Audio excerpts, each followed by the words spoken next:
Bienvenue à ma table. Aujourd'hui, je vous ai ramené de la bière et du pain pour pouvoir vous parler de d'orge et de blé. Il y a des auteurs et des autrices de jeux qu'on aime bien suivre parce qu'on a aimé un de leurs jeux ou alors on aime bien suivre leur ludographie. Moi, c'est le cas pour Scott Helms, qui est l'auteur de d'orge et de blé. Tous les jeux qu'il a pu faire, globalement, moi j'aime bien ça. Et quand ce jeu a été annoncé et qu'il a été présenté à une journée Gigamic en début d'année, j'étais ultra hypé, je me disais, il faut à tout prix que je teste. C'est le seul jeu auquel j'ai pas joué de toute la journée, donc autant vous dire que j'étais dégoûté. Mais je me suis bien rattrapé, et avec Nicolas, on va vous en parler un peu plus en détail. Bravo, c'est ma boîte, hein, je te rappelle. Hein?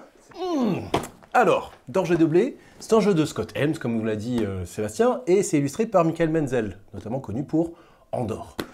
C'est édité chez Gigamic, c'est pour 2 joueurs uniquement. Les parties durent environ 30 minutes en fonction de si vous réfléchissez beaucoup ou pas assez. C'est pour des joueurs d'environ 10 ans et plus. Et ça coûte 28,60 € cette jolie boîte. Mais au fait, c'est quoi d'orge et de blé? Une partie de d'orge et de blé se déroule en 6 années de 5 tours. Lors de chaque tour, vous jouez une carte, mais vous pouvez le faire de 3 façons différentes. Pour gagner des ressources et les stocker, pour faire cuire du pain dans votre four, ou brasser une bière dans votre brasserie, ou bien en tant qu'amélioration. Ces améliorations permettent de marquer des points, d'avoir plus d'emplacements de stockage, ou de rendre vos actions plus fortes. Elles vous servent aussi à libérer votre four et votre brasserie, car chacun d'entre eux ne peuvent contenir qu'une seule carte. Et ce ne sont pas les seuls emplacements limités. En effet, vous ne pouvez stocker que 9 ressources au maximum. Toutes les ressources que vous produirez en excès seront offertes à votre adversaire. À la fin de la partie, vous allez compter les points que vous avez marqués pour le pain, ainsi que pour la bière. Votre score final sera le plus petit de ces 2 totaux. Attention à bien manger équilibré, moitié pain et moitié bière dans l'idéal.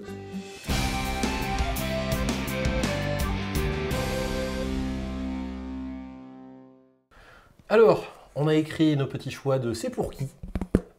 Seb, tu veux commencer? Ouais, moi j'ai mis deux publics à qui ça peut s'adresser.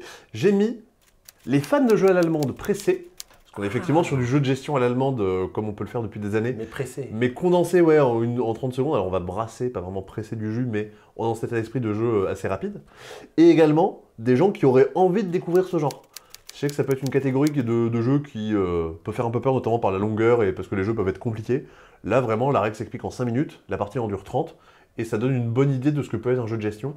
Et malgré tout, pour les gens qui vont connaître, on a quand même assez de contraintes pendant la partie pour que ça reste intéressant justement pour des gens qui ont déjà l'habitude de ce genre de jeu. Et toi, j'ai l'impression que t'as pas du tout mis la même chose que moi. Enfin, si, en partie. En fait, j'ai repris ton premier, mais Ouais. j'ai pas mis pressé. Ouais. Moi, j'ai mis pour les amateurs d'agricola. Ouais. Donc oui, parce qu'on est sur ce genre-là, mais c'est vrai que j'aurais pu rajouter un peu en mode plus petit, en mode plus rapide. Oui. Mais ouais, on est complètement sur ce genre-là de jeu de gestion de ressources et d'être au cordeau et tout ça. Et puis il y a un public qui est beaucoup plus restreint parce que ça s'adresse à une personne, c'est à Madame Amoureuse. Ah bah oui, forcément. Parce que de la bière, du pain, de jeux. Ouais. Et puis et ça joue à deux. Une petite extension fromage, Monsieur Scott Helms. Et ça, on est bon. Et ça joue à deux, donc avec toi. Donc en plus, ça. Ouais. Non, c'est vrai, c'est parfaitement ce genre de jeu que j'apprécie. On verra après pourquoi quand on parlera des qualités, mais ça fait partie des trucs qui sont très très bien dans ce style.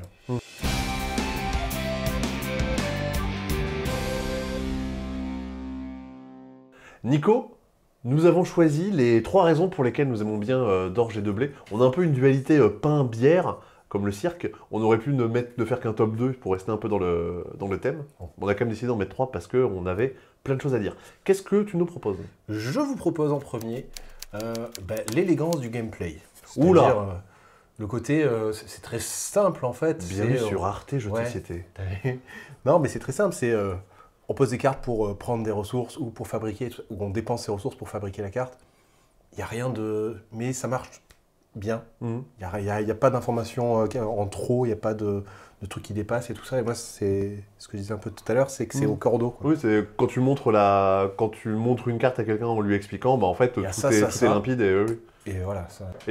Éditorialement, tout est clair, enfin tout est bien mis en page. Je sais pas si c'est le bon terme, mais...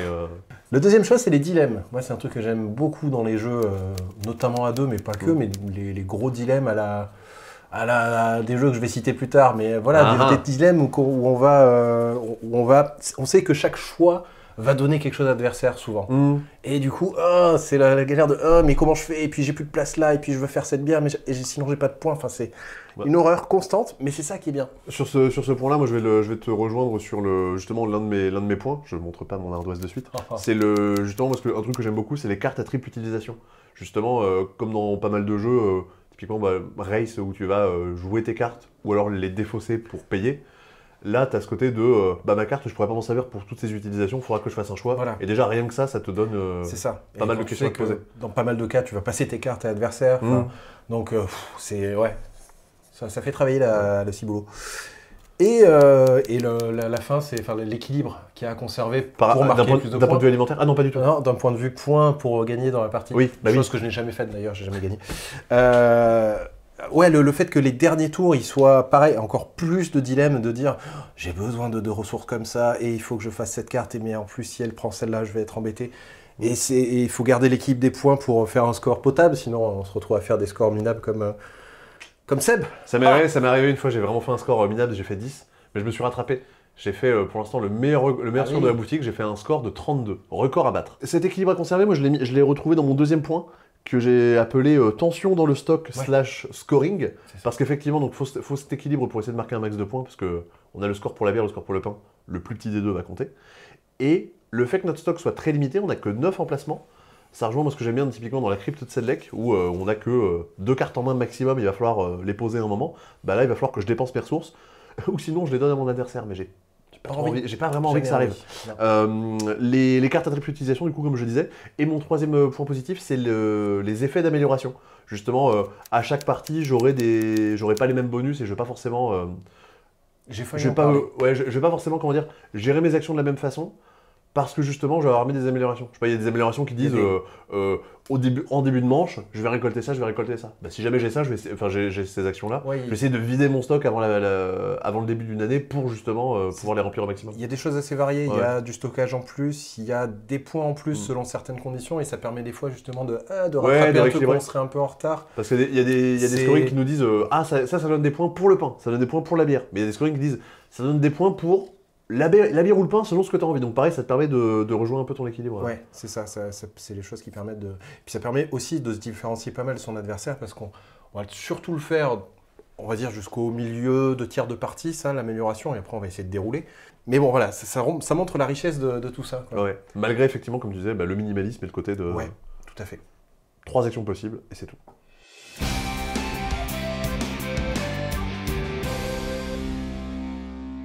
Alors, t'as trouvé des choses que t'aimes pas?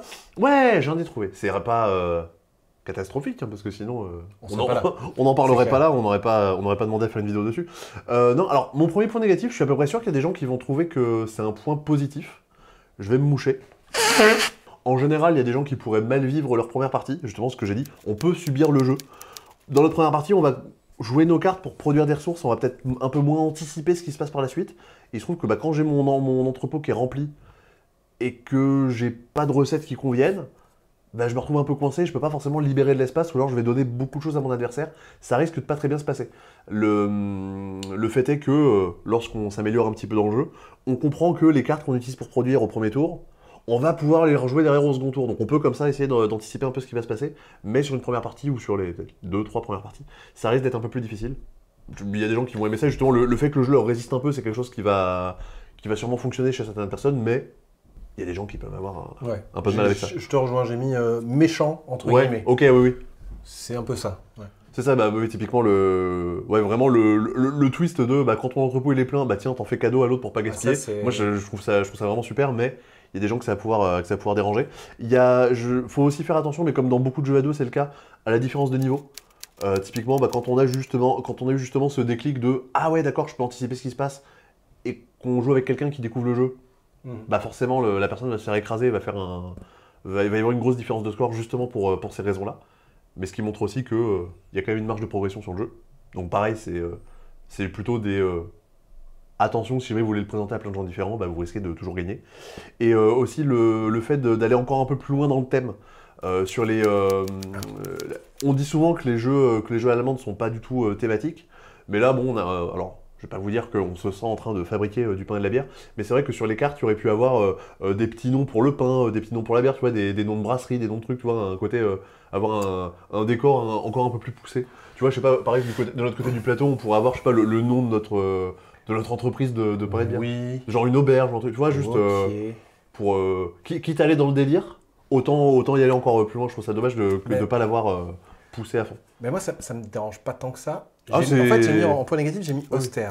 Parce qu'en effet, le thème, voilà, on se sent pas, comme tu disais, en train de faire du pain ou de la bière et tout ça. Oui, oui. Les ressources, moi, enfin, je ne sais plus si c'est du blé, de l'orge. Alors, oui. Le jaune, c'est le blé. Mais toi, tu sais. Moi, Le je sais marron, plus. c'est l'orge. Le orange, c'est le seigle. Et le vert, si vous avez joué à Dofus, vous savez que c'est du houblon, bien sûr. Voilà. Sauf que moi, j'oublie. Moi, c'est du vert, du orange, du marron, etc. Et ça, c'est de Et l'eau. du coup, ouais, le thème, bon, oui, c'est mignon, on va voir les dessins des bières et des pains et tout ça, c'est très joli. Oui, oui. Mais on l'oublie et du coup, ça devient un jeu purement, Ah comme on oui, disait, oui. à l'allemande. Non, c'était plus pour le décor que pour, Faut aimer ce l'investissement dans le thème.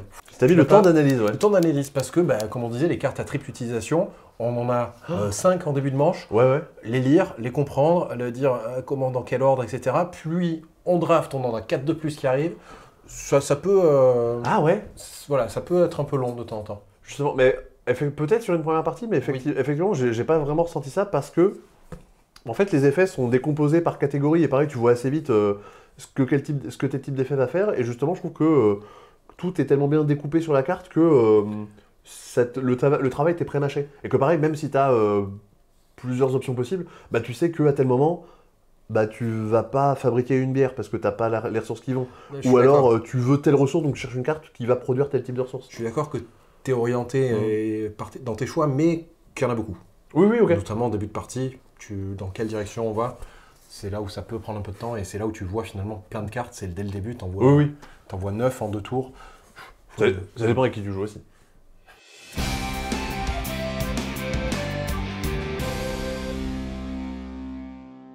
Quels sont les jeux que tu recommanderais à des gens qui ont bien aimé d'Orge de Blé? Ou Et inversement. à qui recommanderais-tu d'Orge de Blé? Aux fans de quel jeu est-ce que tu recommanderais d'Orge de Blé? Ouais, c'était long cette phrase. Alors, on peut la refaire. Non. Alors, moi, ça serait les fans, on va dire, d'Anami Koji. Oula. Tu y as joué? Oui, j'ai joué, bah oui, oui. Voilà, tu y as joué il y a pas longtemps. Oui. J'ai du mal à voir le rapport. À part en si t'as fait, joué à deux. En fait, c'est comme je disais un peu plus tôt, mais c'est vraiment tous ces jeux où c'est les choix que tu fais qui vont avoir une influence sur ce que va faire l'adversaire et ping-pong comme ça Ok, d'accord. pendant un moment. Et l'autre chose que j'ai en référence, c'est It's a Wonderful World. Alors, c'est pas un de mes jeux que j'affectionne particulièrement. Je le trouve très, très comptable. Ouais, voilà, c'est moi. Oui, oui, oui. oui. Là aussi, hein, mais je trouve ça plus agréable ici. Bref. Mais on est sur ce même style de j'ai besoin de X ressources pour faire cette carte-là, pour faire des points, pour faire ci, pour... Et c'est ce que je retrouve sur la fin d'une partie de Wonderful World, c'est ça, quoi. Tu planifies la 4e manche avant même de la dérouler, quoi. Mais ça, c'est quel chemin est-ce que je prends pour atteindre mon objectif? On n'en a aucun en commun. Waouh. Alors j'ai quand même un jeu à deux. Je voulais pas le mettre parce que c'était une évidence, mais à un moment, faut quand même en parler. Seven Wonders Duel.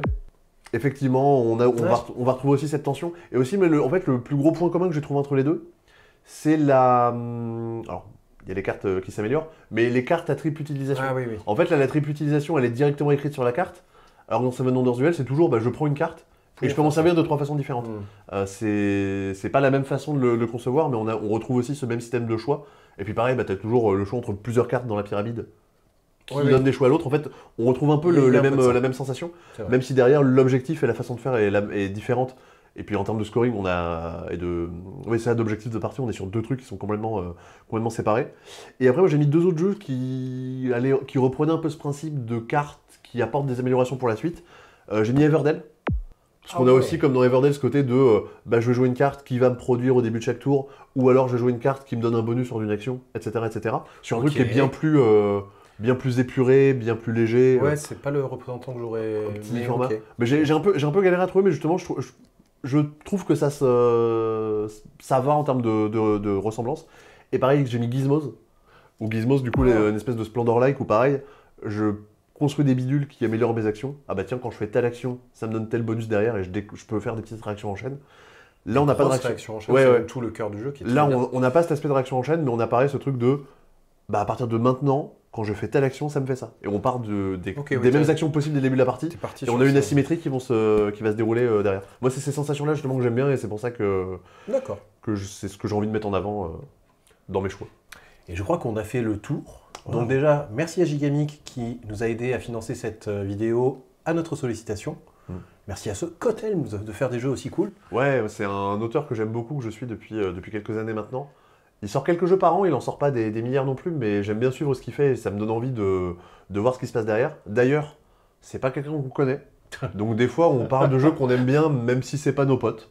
C'est aussi un jeu qui, que je sais pas toi comment tu l'as ressenti, mais qui a l'air d'être très classique dans ce qu'il est, mais en fait non. Mais qu'il n'est pas tant que ça. Ouais, c'est ça. Donc à essayer, tentez ça. Vous pouvez nous le commander sur internet. Vous avez tous les liens en description. Amandine, Tony et Lucie vous prépareront tout ça avec le plus grand soin. Et vous recevrez ça incessamment sous peu. Et même si vous perdez vos parties, vous pouvez toujours partager une bière. Allez, on y va Seb? Allez, bon appétit.